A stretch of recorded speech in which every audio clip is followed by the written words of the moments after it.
What's up everyone and welcome back to the MMA Talk. Today, let's get started with Kamaru Usman has finally addressed Tyron Woodley's recent comments, and he didn't hold back. Woodley had dismissed the idea of Usman being considered the welterweight GOAT, claiming that all Usman ever did was kiss up to Dana White. Those remarks clearly didn't sit well with the former champion, and Usman has now offered a detailed response. Usman began by expressing genuine confusion over Woodley's attitude toward him. He questioned what he could have possibly done to Woodley to warrant such negativity, pointing out that they haven't fought in years and there has been no real conflict between them. According to Usman, Woodley speaks about him with an intensity that makes it seem like there is unresolved personal animosity, even though Usman insists he has never disrespected him publicly. He also emphasized that praise for his accomplishments in the welterweight division hasn't just come from fans or analysts, it has come directly from Dana White and other respected figures in the sport. Usman mentioned that even Carlos Condit, another respected veteran of the division, has acknowledged his case for being one of the greatest welterweights of all time. Usman noted that these opinions are coming from within Woodley's own weight class, from people who understand what it takes to dominate the division. However, what seems to bother Usman the most is the pattern of negativity he claims to have seen from Woodley over the years, not just toward him, but toward his team, his coaches, and even their content creators. Usman specifically defended Will Harris, the creator of Anatomy of a Fighter, praising him as one of the best storytellers in MMA. He was disappointed that Woodley would criticize people who have worked hard to elevate the sport. Usman made it clear that he used to admire Woodley deeply. He respected the career Woodley built and the path he paved as a champion. But seeing the bitterness in Woodley's comments has made it increasingly difficult for Usman to remain a fan. He concluded by saying that it's unfortunate to watch someone he once looked up to act in a way that reflects frustration rather than leadership. Before we jump into the next story, we have a small favor to ask. If you're enjoying the content, please give this video a like, subscribe to the channel, and tap the bell icon. It really helps us out, and ensures you'll never miss an update. Moving on to another news. Brandon Moreno is gearing up for a pivotal moment in his career as he prepares to face Tatsuro Taira at UFC 323. For the former flyweight champion, this isn't just another fight, it's an opportunity to re-establish himself as the top contender in the division.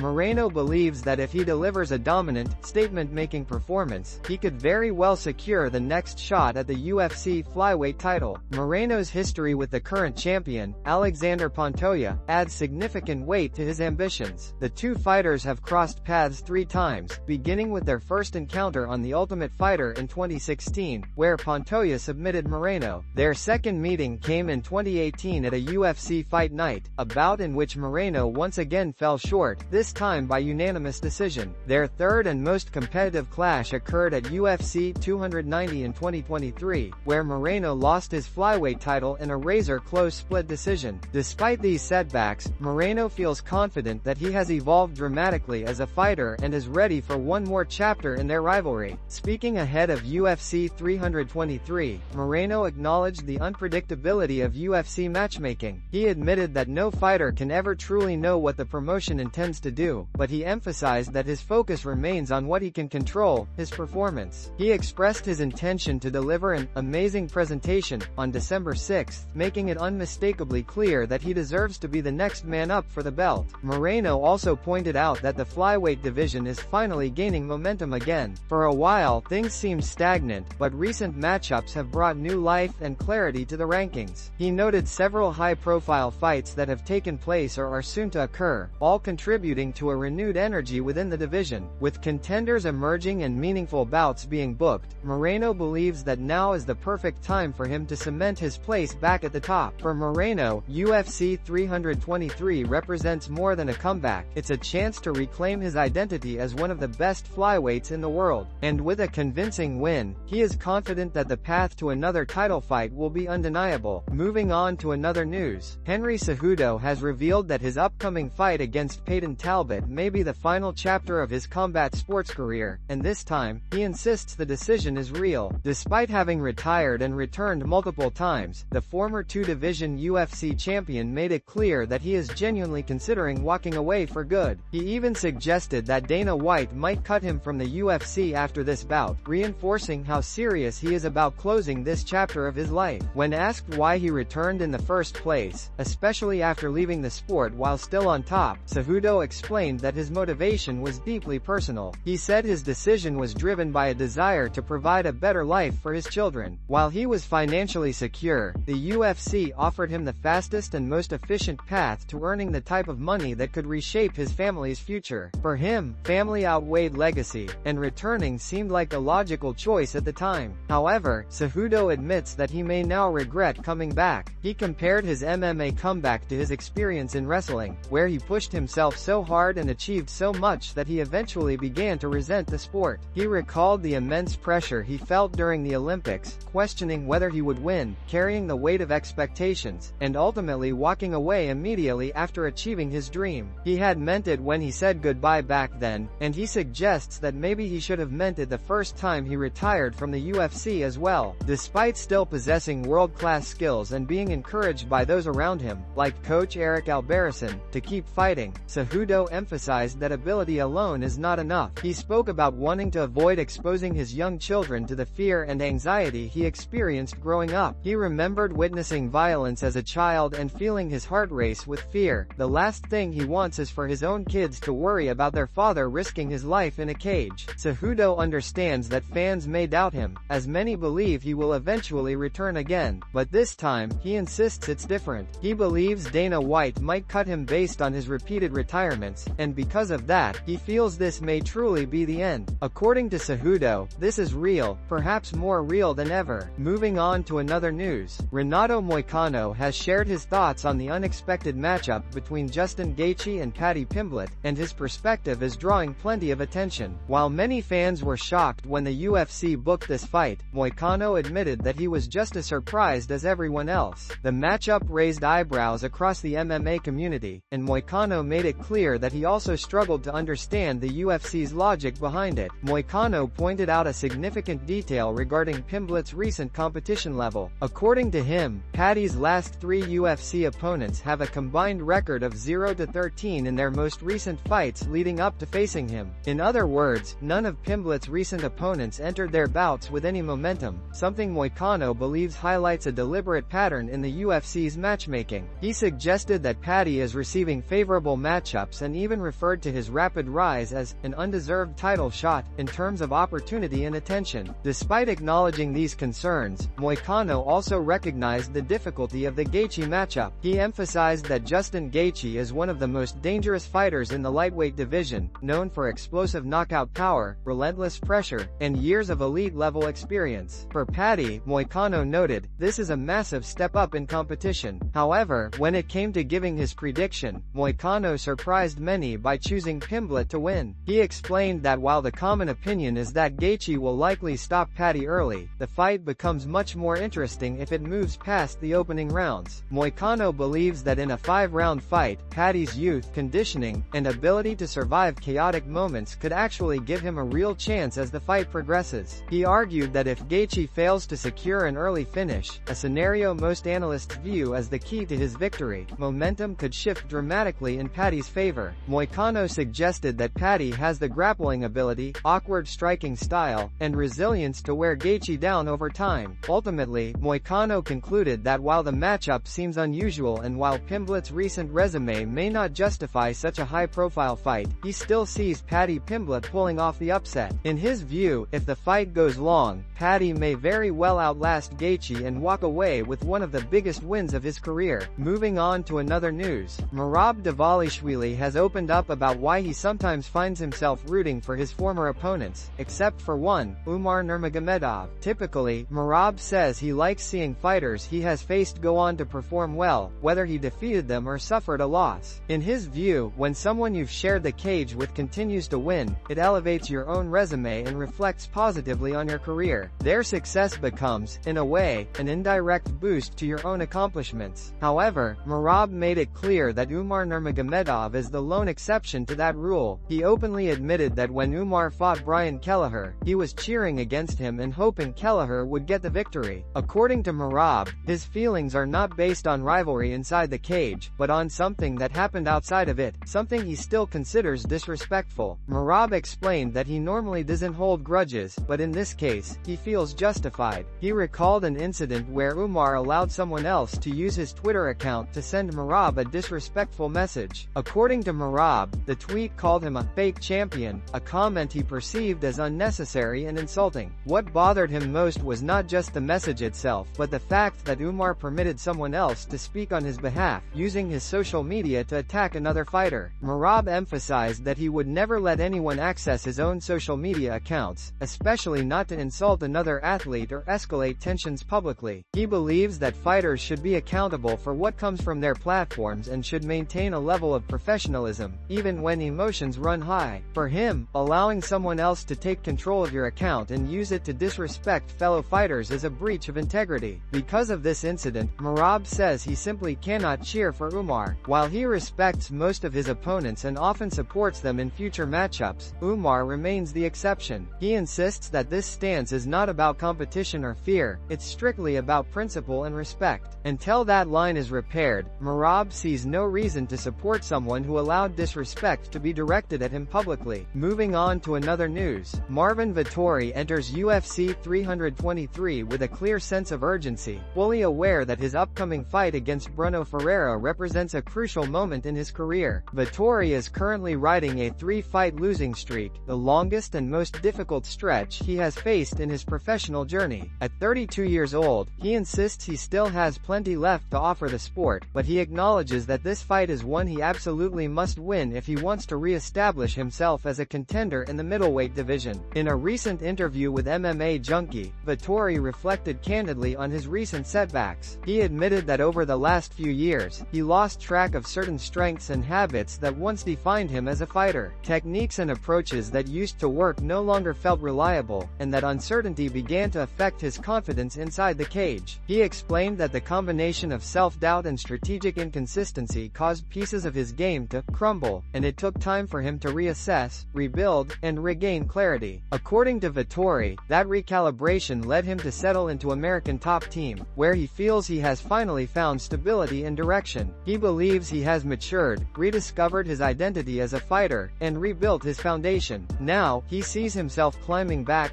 brick by brick, determined to earn his place among the elite once again. Vettori emphasized that he is not dwelling on the past nor allowing doubt to cloud his focus. Instead, he views this fight as the beginning of his resurgence. While he acknowledges that Bruno Ferreira may represent a slight step down in competition compared to the top-tier opponents he has faced previously, he refuses to underestimate him. Vettori stated that he has prepared harder than ever, completing what he considers the best training camp of his career. He also addressed Ferreira's weight miss, which resulted in a financial penalty and added drama heading into their matchup. Despite the circumstances, Vettori remains fully locked in. He believes strongly that he will win and sees this moment as the launch point for a renewed run toward the top of the division. For him, UFC 323 is not just another fight, it is the fight that determines the trajectory of the next chapter of his career. Moving on to another news, UFC bantamweight contender Merab Dvalishvili had an unexpected, and visibly irritating, encounter with a fan recently, leading to a moment that quickly circulated across social media. While Merab is widely known for his upbeat personality, relentless cardio, and playful interactions with fans, this particular exchange struck a different tone. During what seemed to be an innocent meet and greet moment, a fan enthusiastically approached Dvalishvili and began introducing him in an exaggerated Bruce Buffer-style announcement. The fan attempted to mimic Buffer's iconic voice, starting with Merab's professional statistics, including his martial arts record of 19 wins and 4 losses, and enthusiastically gearing up to mention his weight, nickname, and fighting style. However, instead of being amused, Merab's reaction suggested discomfort and irritation. Witnesses noted that the fighter's demeanor shifted quickly, his smile faded, his posture tightened, and he appeared noticeably frustrated with the overly theatrical introduction. As the fan continued with the energetic impersonation, Merab abruptly turned away and walked off without engaging further. The moment has sparked discussion among fans online, with many debating why Dvalishvili reacted the way he did. Some argue that fighters are constantly subjected to forced jokes, repetitive introductions, or over-the-top behavior from fans, which may become overwhelming, especially during fight week when athletes are cutting weight, managing stress, and preparing mentally. Others believe the fan meant no harm and that Merab was simply having an off moment. Dvalishvili has always maintained a reputation as one of the most fan-friendly fighters in the UFC, regularly taking photos, photos, recording videos, and interacting warmly with supporters. This incident, while surprising, highlights the reality that fighters are human beings who experience pressure, fatigue, and personal boundaries just like anyone else. Whether Merab will address the moment publicly remains unclear, but the brief interaction has already become a talking point in the MMA community, showing once again how quickly simple fan encounters can take on a life of their own in the digital age.